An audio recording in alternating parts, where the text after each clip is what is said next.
Boa tarde, senhoras e senhores. Sejam bem-vindos à teleconferência da Alupar para a discussão dos resultados referente ao quarto trimestre de 2021. O áudio e os slides dessa teleconferência estão sendo transmitidos simultaneamente pela internet no site de RI da companhia, ri.alupar.com.br. A apresentação também está disponível para o download. Informamos que todos os participantes estarão apenas ouvindo a teleconferência durante a apresentação e, em seguida, iniciaremos a sessão de perguntas e respostas, quando mais instruções serão fornecidas. Caso algum dos senhores necessite de alguma assistência durante a conferência, queiram, por favor, solicitar a ajuda de um operador digitando *0. Informamos que previsões acerca de eventos futuros estão sujeitas a riscos e incertezas, que podem fazer com que tais expectativas não se concretizem, ou seja, diferentes do esperado. Essas previsões emitem a opinião unicamente na data em que são feitas, e a companhia não se obriga a atualizá-las. Estão presentes nesta teleconferência o senhor José Luiz Godoy Pereira, CFO e diretor de Relações com Investidores da Alupar, e o senhor Luiz Coimbra, gerente de Relações com Investidores. Gostaria agora de passar a palavra ao senhor José Luiz Godoy, que dará início à apresentação. Por favor, senhor José Luiz, pode prosseguir. Boa tarde a todos, obrigado pelo comparecimento na apresentação dos resultados da Alupar Investimento. Eu vou fazer a apresentação dos fatos mais relevantes que impactaram a companhia recentemente e depois abrir para o Luiz Coimbra fazer a apresentação dos resultados financeiros relativos ao quarto tri de 2021. Ao final da apresentação, estamos à disposição de vocês aí para perguntas e respostas, para esclarecer quaisquer dúvidas que vocês tenham em relação à companhia. Então, o primeiro fato relevante, que foi o pagamento de dividendo. Nós declaramos o dividendo de 2020 em 27 de abril de 2021, que foi na Assembleia Geral Ordinária. Foi declarado 28 centavos por ação, equivalente a 84 centavos por unit. E esse valor foram pagos em 3 tranches. A terceira dela foi paga em novembro de 2021, e o valor pago em novembro foi de 24 centavos por unit. O outro fato relevante da companhia foi que nós tivemos recentemente a reafirmação do nosso rating. A Fitch, ela faz o rating da companhia e reafirmou o rating de AAA BRA. Nós tivemos também, no final de novembro de 2021, a emissão da licença de instalação referente ao projeto da linha de transmissão do Litoral Sul. É um projeto da ELTE, divididos em 2 linhas de transmissão e 2 subestações, uma no Litoral Sul e uma no Litoral Norte. Então, nós obtivemos aqui em novembro de 21 a licença de instalação para implantar o trecho sul desse empreendimento. Tivemos também no quarto TRI o exercício do call. Nós tínhamos uma call option contra a Perfin, com a possibilidade de adquirir 30% de ativos dos quais nós temos parceria com eles, e nós exercemos em relação à TCC, que é a Transmissora Caminha do Café. Nós exercemos 30%, então nós passamos de uma participação de 51% do capital total para 65,7% do capital total após o exercício do call. Isso vai acrescentar uma RAP proporcional para a companhia de 26,3 milhões de reais por ano. Exercemos também, no quarto TRI de 2021, o call também contra a Perfin. Tivemos exercício do call das ações de 30% da TPE. Então, nós aumentamos, após o exercício do call, a nossa participação na TPE que é a transmissora Paraíso de Energia, de 51% para 65,7%, acrescentando uma RAP proporcional de 38,7 por ano, 38,7 milhões por ano.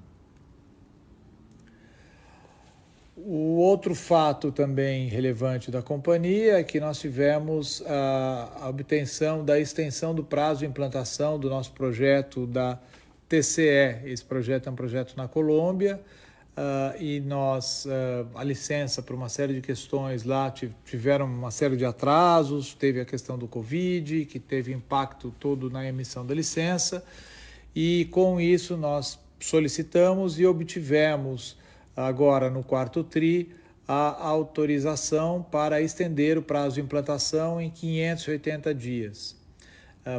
Com essa extensão do prazo de implantação e como o prazo original era dezembro de 2021, nós fomos autorizados a começar a faturar a RAP a partir de janeiro, equivalentes a 24 milhões de dólares por ano. Tivemos também no terceiro TRI a entrada desse projeto, que é uma linha de transmissão entre São Paulo e Rio de Janeiro, é o projeto da TSM. O projeto ele entrou com 8 meses de antecipação em relação ao cronograma da ANEEL, e o capex unitizado da ANEEL atualizado para a base de novembro de 21 era 1 bilhão 139 milhões, nós tivemos um capex unitizado de 768 milhões. Para uma RAP do mesmo ciclo, 21-22, 120 milhões. Isso equivale a uma relação RAP-CAPEX de 16%. Tivemos também agora, em fevereiro, a entrada do projeto também, no qual nós temos uma parceria com a Taesa. Nós somos, através da TBE, né, mais especificamente com esse veículo que a gente tem junto com a Taesa. Esse projeto, então, nós temos uma participação indireta de 50,02%. O projeto da Este era o projeto da linha de Mesquita João Neiva e mais a subestação de João Neiva 2. Projeto cujo capex da ANEEL, já com base em fevereiro de 22, era 633 milhões e nós tivemos um capex unitizado de 495 milhões. Para uma RAP, no período de 21 e 22, de 123 milhões, equivalendo, portanto, a uma relação RAP-CAPEX de 25%.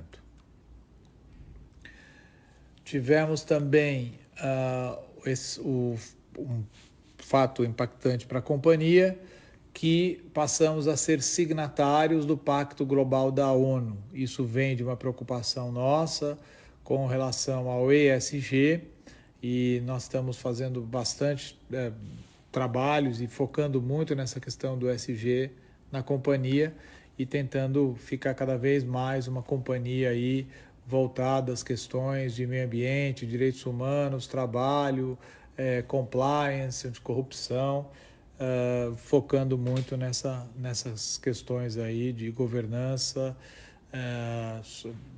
e corporativa. Bom, então agora eu vou passar a palavra para o Luiz Coimbra, que vai mostrar um pouco os números para vocês e depois a gente abre para perguntas e respostas. Obrigado. Boa tarde a todos e obrigado pela participação no call de resultados do quarto trimestre de 21 da Alupar. Eu vou iniciar minha apresentação no slide 13, passando aqui os highlights dos números em FRS e depois eu vou seguir para uma explicação dos números regulatórios. Eu vou fazer uma apresentação mais sucinta para a gente conseguir priorizar um pouco a sessão de perguntas e respostas. Então, começando aqui no slide 13, a receita líquida da Alupar nesse TRI, ela totalizou 1 bilhão 128 milhões. A gente teve aqui uma redução na receita, basicamente pela redução na receita de infraestrutura, em razão da entrada em operação de 4 transmissoras, né, a ETB, TPE, TCC e TSM, que começaram a entrar em operação no final de 2020. Quando a gente olha nesse gráfico na parte inferior do slide, o EBITDA, ele também apresentou uma redução, né? A gente totalizou um EBITDA de 778,7 milhões. Basicamente aqui os principais impactos, né? O primeiro foi essa redução na receita do segmento de transmissão que eu acabei de explicar. A gente teve também uma redução de 284 milhões no custo de infraestrutura pelos projetos que entraram em operação. E a gente teve uma redução de 72,3 milhões nos custos operacionais. Aqui, principalmente pela contabilização, a gente contabilizou um saldo de 62,8 milhões, que é referente ao reconhecimento financeiro do direito de extensão das outorgas das usinas, que a gente está reconhecendo nesse quarto TRI. Quando a gente olha agora o gráfico do lucro, a gente teve um lucro nesse trimestre de 219,3 milhões. Os principais impactos aqui, né, primeiro foi a redução de 781,9 milhões no EBITDA, que eu acabei de explicar, e a gente teve uma redução de 214 milhões na linha de impostos e de 346 milhões na participação de minoritários. Essas variações foram em linha, né, com os resultados das transmissoras e geradoras da companhia. Passando agora para o próximo slide, slide 14, a gente tem a apresentação dos números regulatórios. Então, a receita líquida ela totalizou 779,7 milhões. A gente teve um aumento aqui de 24,6%.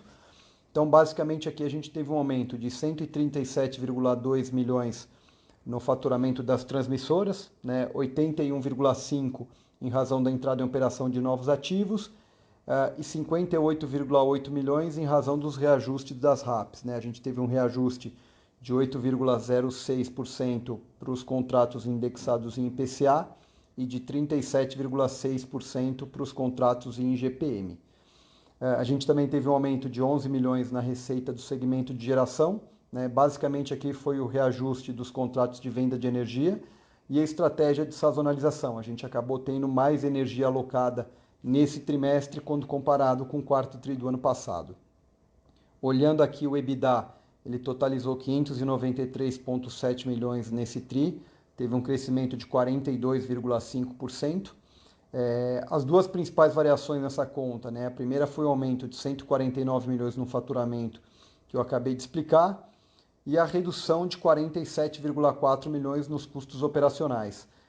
Aqui é o mesmo impacto que a gente teve no número em FRS, a gente contabilizou 62,8 milhões nesse TRI, que é referente ao reconhecimento financeiro do direito de extensão das outorgas das usinas. Quando a gente olha o lucro totalizou 143,6 milhões nesse TRI, né? E os principais impactos aqui, primeiro foi esse aumento de 177,4 no EBITDA, que eu acabei de mencionar. A gente teve um aumento de 18,8 milhões na conta de depreciação, né, em razão das entradas em operação comercial da UHL Virgem, que é o nosso ativo no Peru, e das transmissoras ETB, TPE e TCC, que entraram a partir ali do quarto TRI de 2020. E a gente teve um aumento de 33,1 milhões na linha de impostos e de 14,3 milhões na participação de minoritários, que foi em linha com o crescimento no resultado das empresas do grupo. Seguindo para o próximo slide, a gente apresenta o endividamento da holding. Então, a controladora ela contabilizou uma dívida bruta de 659,5 milhões, com uma posição de caixa de 520,9. Então, a gente totalizou aqui uma dívida líquida de 138,7 milhões nesse TRI. O endividamento da holding, né, ele consiste apenas em uma dívida, é a 7ª emissão de debêntures, que é 100% indexada em CDI e tem um vencimento distribuído nos anos de 2024 e 2025. Seguindo agora para o próximo slide, a gente apresenta o endividamento consolidado. Então, a dívida bruta ela totalizou 10 bilhões e 48 milhões. A gente teve uma posição de caixa de 2 bi e 52 milhões, totalizando uma dívida líquida de 7 bi 996 milhões. Quando a gente olha a estrutura de dívida, né, a gente não teve variação significativa. A maior parte da nossa dívida, 53%, está indexada em IPCA, seguida pelo CDI com 29%. A dívida em cesta de moeda, que é a dívida referente aos projetos da Colômbia e do Peru encerraram o quarto tri do ano passado representando cerca de 11% do endividamento total da companhia. Agora aqui no próximo slide, slide 17, a gente demonstra o perfil, né, o cronograma de amortização da dívida. Então, o perfil da dívida ele permaneceu bastante alongado. A gente tem 35% dos vencimentos concentrados após 2027. A holding tem um vencimento da sétima emissão distribuídos ali nos anos de 2024 e 2025. E os ativos de transmissão e geração têm os vencimentos distribuídos ao longo dos anos, né, de acordo com a geração de caixa operacional de cada um dos ativos. Passando agora para o próximo slide, slide 18, a gente fala aqui, apresenta a destinação de resultados do ano de 2021. Então, o Conselho da Administração ele recomendou a distribuição de dividendos no montante de 360,4 milhões, né? Isso corresponde a 0,41 centavos por ação ordinária e preferencial da companhia, ou R$ 1,23 por unit.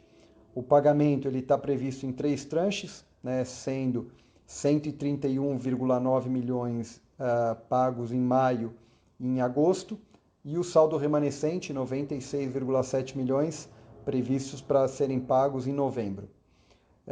Esse dividendos, né, ele é 46% superior aos 246,2 milhões que a gente pagou no ano passado, e ele representa um payout de 103% do lucro líquido regulatório.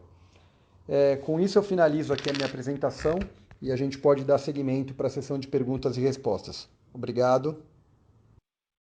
Iniciaremos agora a sessão de perguntas e respostas para investidores e analistas. Caso deseje fazer alguma pergunta, por favor, digite *1. Se a sua pergunta for respondida, você pode sair da fila digitando *2. Nossa primeira pergunta é de Guilherme Lima, Santander. Boa tarde, pessoal. Tenho duas perguntas aqui. Primeiro, em relação a dividendo, como é que vocês esperam que o pagamento de dividendo payout deve evoluir nos próximos anos? Vocês consideram fazer recompra de ações? E outra pergunta é se vocês podem passar um update da TNE em relação a CAPEX e cronograma. Obrigado. Tá. Bom, pagamento de dividendos a gente propusemos, né, para a Assembleia um aumento em relação ao yield pago o ano passado. Então, como a gente já vinha dizendo, tem um gráfico, né, crescente de pagamento ano após ano, a gente vem aumentando. Então, isso está na nossa programação também.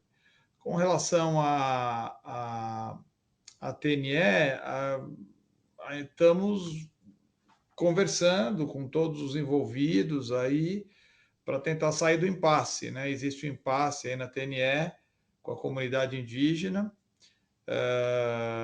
que envolve o Ministério de Minas e Energia, envolve a FUNAI, envolve as comunidades indígenas afetadas. Então, existe todo um impasse e nós temos conversado aí e todos têm se reunido para ver se a gente consegue chegar a um denominador comum aí para que o projeto siga à frente.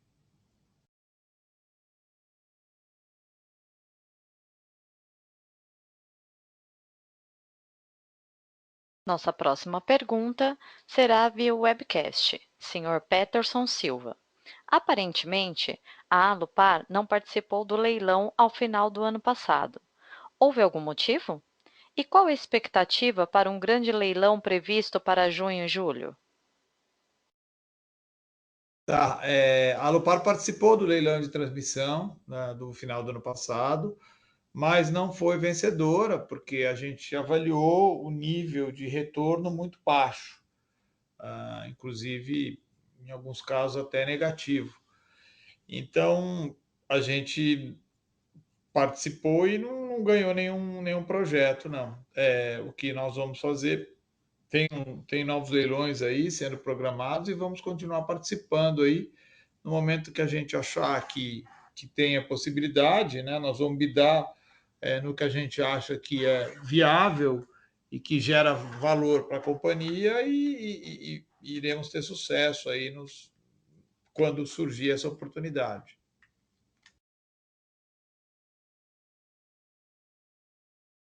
Obrigada. Nossa próxima pergunta via web, senhora Aline. Boa tarde. Gostaria de saber se a Alupar possui interesse em migrar para o segmento de listagem do novo mercado. Olha, isso aí, no momento, a gente não acha que não existe nenhuma diferença, né, para o acionista, né?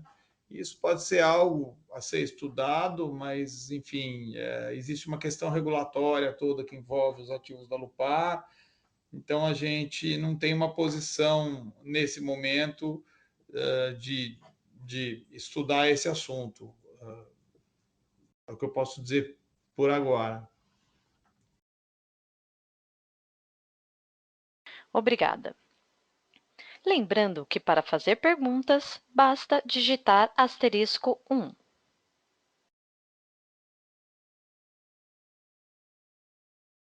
Para retirar sua pergunta da fila, digitem *2. Aguardem enquanto coletamos novas perguntas.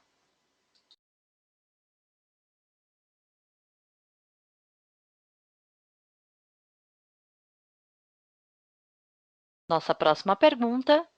Boa tarde. Alguma perspectiva para exercício de outros calls relacionados a perfil?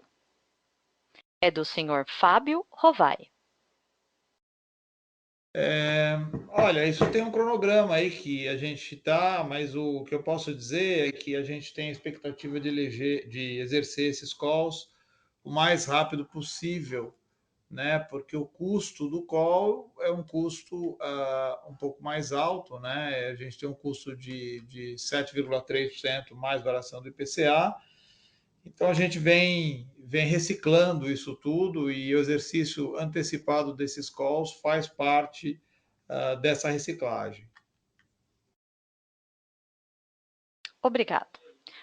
Nossa próxima pergunta, senhor Daniel. Boa tarde. Podem comentar sobre o leilão do meio do ano? Como enxergam um cenário para alavancar projetos pensando em um cenário de juros mais altos? Bom, um cenário de juros mais altos ele vai ter que ser contemplado no custo de capital, né? Então, eu acho que esse cenário vai compor toda a estratégia de leilão,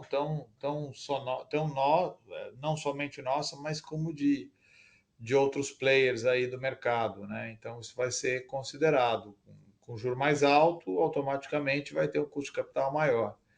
E nós vamos considerar isso sim. Vamos ver como é que o mercado vai atuar também, né? Nossa próxima pergunta, senhor Luiz. Caso a companhia não ganhe novas concessões de linhas de transmissão, qual a previsão do uso da Caixa? Podemos esperar novos projetos de geração, alguma coisa em MA ou um retorno maior dos dividendos? Eu acho que é um misto de tudo, né? Nós temos projetos de transmissão ainda que nós estamos desenvolvendo, ainda temos um backlog aí de transmissão e construção. Temos novos leilões que a gente acredita que em algum momento a gente consiga ter sucesso em algum projeto e temos um pipeline de geração, principalmente focado em energia renovável, né? Então, a gente vai fazer um mix disso tudo. E, ao mesmo tempo, ter um aumento do payout de dividendo, né? Com relação a M&A, nós podemos estudar um caso ou outro, assim, esporadicamente, mas não é o nosso foco principal nesse momento, né? Mas não impede de que seja algo a ser estudado, mas não é o nosso foco principal nesse momento. Obrigado. Nossa próxima pergunta, Pedro Moreira, da Trilha Investimentos. Verificamos um aumento no PV em 2021. Houve algum evento específico? Olha, eu preciso ver ativo por ativo, mas teve um aumento. Nós ainda estamos bem abaixo da média de mercado, né? Acontece algumas vezes, tem um evento ou outro. Para ser mais específico, teve um evento específico que aconteceu no final do ano, num projeto nosso de transmissão no norte, mas dentro do nosso portfólio todo, né, nós estamos abaixo da média de mercado, né? Não estamos com PV acima da média de mercado, não. Pode acontecer um ano ter ser um pouco pior ou um pouco melhor, isso acontece. Às vezes tem alguns eventos aí específicos que ocorrem. E só para complementar, teve especificamente um evento na ETEP no final do ano, que foi um evento um pouco maior, mas foi diluído em todos os nossos projetos, né? Então, no cômputo geral, não foi um valor que fugiu tanto aos valores que a gente vinha praticando. Obrigado. Novamente, para fazer uma pergunta, por favor, digitem asterisco 1. Para retirar sua pergunta da fila, por favor, digitem asterisco 2. Aguardem enquanto coletamos novas perguntas.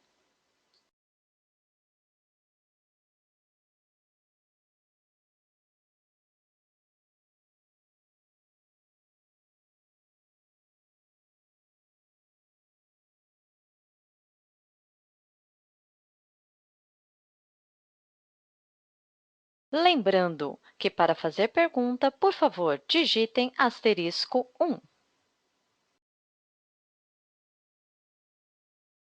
A sessão de perguntas e respostas está encerrada. Gostaríamos de passar a palavra ao senhor José Luiz para que faça as considerações finais da companhia.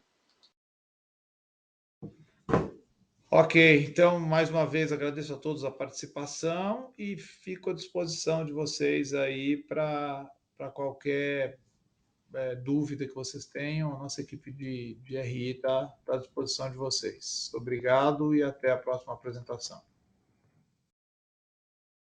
A teleconferência da Alupar está encerrada. Agradecemos a participação de todos e tenham uma boa tarde.